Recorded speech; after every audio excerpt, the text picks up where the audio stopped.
மேனா மினிக்கு நல்ல மேக்கப் போட்டு கிளம்பிக்கிட்டு இருக்கால. ஒரு வாரத்துல 4-5 நாளாவது என் மவளை கூட்டிட்டு வெளிய ஊர் சுத்தறதுக்கு கிளம்பிருதா. இன்னைக்கு இவ எப்படி போறான்னு நானும் பாக்கேன்.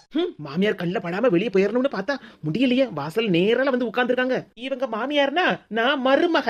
எதே நானும் உங்க மகனும் வெளிய போயிட்டு வரோம். என்னடி வெளிய போறியா? வீட்ல ஊர்பட்ட வேலை கிடக்கு. நீங்க இப்படி சொல்லுவீங்கன்னு தான் நான் எல்லா வேலையும் முடிச்சிட்டேன் தே.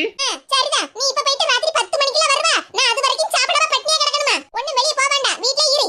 எதே உங்க மேல எனக்கு நிறைய அக்கறை இருக்கு. அக்கறை இருக்குல? அப்ப நேரத்துக்கு எனக்கு சாப்பாடு செஞ்சு தரணும். நீ ஒண்ணு வெளிய போக வேண்டாம். வீட்ல இரு. எதே எப்பவும் ராத்திரில இட்லி சாப்பிடறதுக்கு தானே உங்களுக்கு பிடிக்கும்னு அடிக்கடி சொல்லிக்கிட்டே இருப்பீங்க. அதனால தான் உங்களுக்கு பிடிச்ச இட்லிய காலையிலேயே நான் சுட்டு ஹாட் பாக்ஸ்ல அடுக்கி வச்சிருக்கேன். நீங்க நேரத்துக்கு வச்சு சாப்பிடுங்க தே. ராத்திரி சாப்பிடுறதுக்கு காலையிலேயே சுட்டு அடுக்கி வச்சிராளா? நாங்க போயிட்டு வரோம் தே. பாய் பாய். இவகிட்ட இட்லி பிடிக்கும்னு சொன்னது ஒரு குத்தமா? விட்டா ஒரு மாசத்துக்கு சேர்த்து அவிச்சு வச்சிருவா போலுக்க. No, no, no, no.